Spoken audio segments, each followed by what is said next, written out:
Hej, witajcie w Sunset Talk, miejscu, gdzie herbata stygnie szybciej niż Twoja cierpliwość na rodzinnej imprezie, a jedyną istotą, która naprawdę ma życie ogarnięte, jest mój kot. Tak, ten czarny filozof na 4 łapach, który twierdzi, że ludzie to debile, a problemy są jak muchy. Ignoruj je i przestaną brzęczeć. Jego złota zasada? Idź spać i nie odwracaj kota ogonem. Mądrze prawi. Polać mu whiskas. Zaraz dam łyskę, ty i tak bez tego śpisz już 16 godzin dziennie. Jak mi jeszcze raz o tym wspomnisz, to zamiast miski dostaniesz chińskie zupki. Ale wiecie co? On ma sporo racji. Tylko że dzisiaj, choć brzmi kusząco, nie będziemy spać 16 godzin jak Jinx. Dzisiaj będzie grubo. Pogadamy o tym, jak rozwiązywać problemy i mówić wprost, żeby nie zamieniać się w syrenę alarmową na 2 nogach, ani w cień, którego nikt nie zauważa. Czyli jak ogarnąć życie, nie wyrywając sobie włosów i nie kończąc z nakazem zbliżania się do własnych znajomych. Brzmi jak zadanie niewykonalne?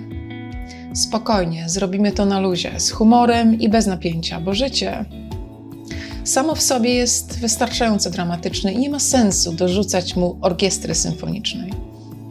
Ale teraz małe ostrzeżenie. Jeśli myślisz, że jesteś super asertywna, bo czasem rzucisz no nie wiem na pytanie frytki czy sałatka, to zostań, bo ten odcinek jest dla Ciebie. Zaczynamy.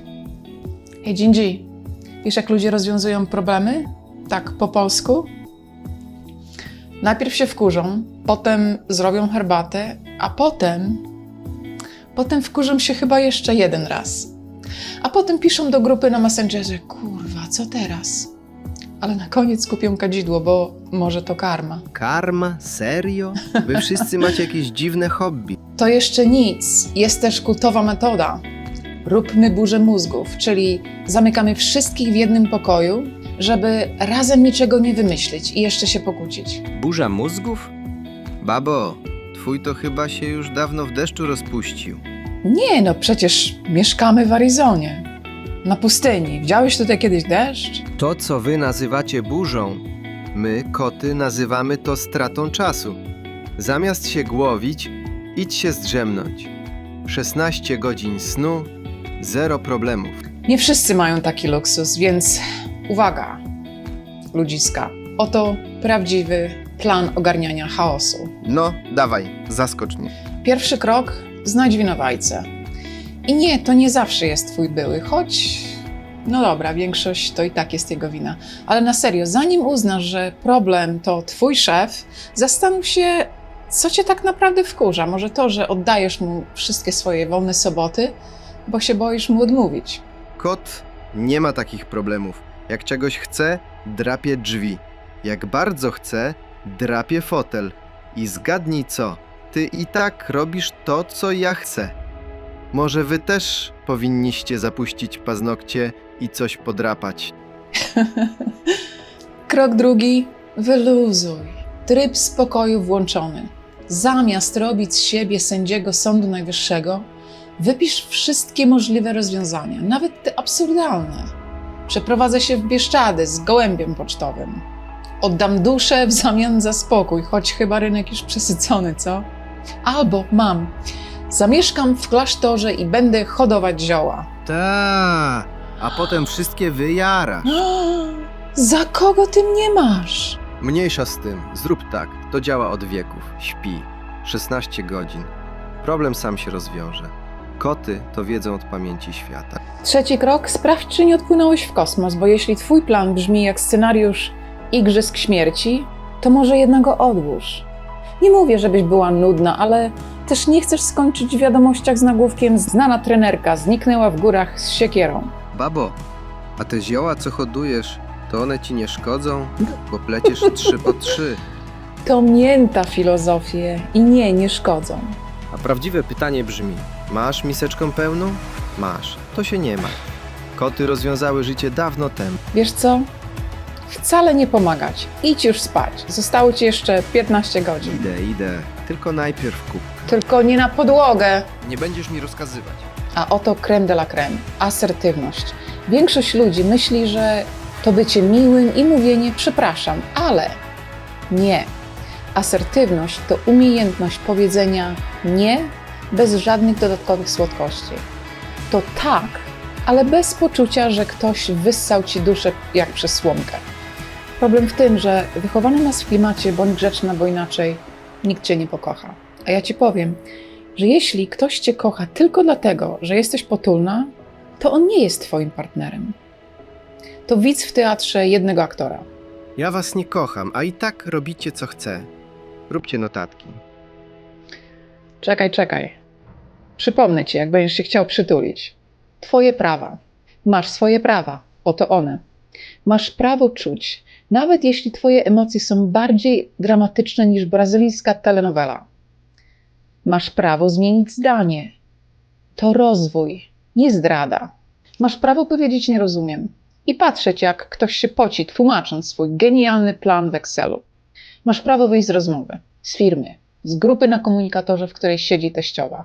Masz prawo powiedzieć nie bez dopisku, ale upiekę ciasto na jutro. A jak ktoś się obrazi, to nie twój problem.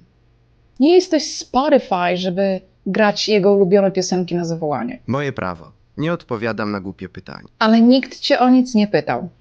Jak mówić, żeby cię słuchali? No, ciekawe. Oddychaj. Zanim powiesz, bo ty zawsze, policz do 3. Mów wyraźnie i tu perełka na życie. Przestań krzyczeć, bo jak to robisz, to nikt cię nie słyszy. Nawet mądrale naukowcy mówią, że ludzie lepiej słuchają, jeśli ktoś szepcze niż krzyczy. Spokojna i wyraźna rozmowa jest idealna na święta, zebrania w pracy i rozmowy z kimś, kto myśli, że pasja równa się podnoszenie głosu. Patrz w oczy, nie w podłogę, nie w telefon. I 0 rzucania talerzami o ściany. Powiedz, potrzebuję przerwy. Czasem talerz działa szybciej. A teraz czas na wstawkę steczki. Co? Wiesz, że twoje mózgowe fale potrafią się synchronizować z cudzymi? Serio. Masz w głowie coś, co się nazywa neurony lustrzane. Kiedy ktoś się uśmiecha, twój mózg mówi: ej, też się uśmiechnij. A jak ktoś się na ciebie drze, twój mózg myśli: uciekaj albo wrzeszcz. Czyli twój ton, twoja mimika, twój spokój dosłownie przechodzą na drugą osobę. Możesz tym sterować. Chcesz, żeby ktoś był opanowany? Najpierw ty musisz być opanowana. Czyli jednak sterujesz ludźmi? Szacunek. Koty robią to od 1000 lat. Wy nazywacie to urokiem. My przetrwaniem. Skądże ja? Może trochę, ale na pewno nie tobą. Więc jeśli ktoś pyta, dlaczego ciągle wpadam w awantury, odpowiedź brzmi: bo sama niesiesz ogień. A teraz kontrowersyjna prawda.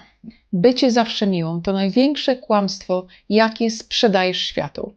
Wiecie, kto wymyślił to, że kobieta ma być zawsze miła? Faceci w XIX wieku. A potem się dziwią, że kobiety piją prosecco jak wodę i mają wrzody. Wiesz, co się dzieje, jak jesteś zawsze miła? Lądujesz na przyjęciu osoby, której nie znosisz, z prezentem za 100, której nie masz, a potem wracasz do domu i płaczesz pod prysznicem, pytając, dlaczego nikt mnie nie rozumie. Kot by się na to nie zgodził. Kot by nasikał do torebki z prezentem. Ludzie tak nie robią, obowiązują nas pewne zasady. Nie zesraj się. Co proszę? Co? Mówiłaś coś? Ja? Nie. Pies się spierdział. Matko jedyna, wstyd mi za ciebie. Na następny filmik poproszę Pinokio, żeby mi towarzyszył. Tylko, że on tylko wytrzeszczy gały i nic nie powie. Chłoptaś jest zbyt wstydliwy. Przynajmniej jest kulturalny. Przestań się mnie czepiać. Ucz się z własnego materiału. Nie czepiam się, bardzo cię kocham, ale musimy popracować nad twoim zachowaniem. A teraz daj mi dokończyć. Finał? Rozwiązywanie problemów i asertywność to jak jazda na rowerze. Na początku się wywalasz, potem ogarniasz, a na końcu będziesz prowadzić peleton swojego życia. Nie bądź syreną alarmową, nie bądź cieniem, bądź sobą. W wersji, w której mówisz, co czujesz i nie tłumaczysz się jak uczennica na dywaniku. Dobra, wyłącz już to i idź podrapać się za uchem. Albo mnie. No dobra, kończymy. Bardzo dziękuję, że spędziliście z nami dzisiaj czas. Ja jestem Kamila, a to jest mój kot Jinx. Oglądaliście Sunset Talks. Jeśli podobał się Wam dzisiejszy materiał, proszę łapkę, to bardzo nam pomoże. I napiszcie w komentarzu, jaka była Wasza najbardziej epicka, asertywna akcja i czy skończyło się happy endem, czy katastrofą rodem z telenoweli. Jeśli jeszcze nie subskrybujecie, rozważcie proszę subskrypcję, a jeśli dzisiaj nie zasłużyliśmy, obiecuję, że będziemy tworzyć więcej fajnych treści, aż na nią zasłużymy. Uważajcie na siebie, bądźcie życzliwi i wiedzcie, że Was doceniam. Dzięki za uwagę. Do zobaczenia przy następnym zachodzie słońca.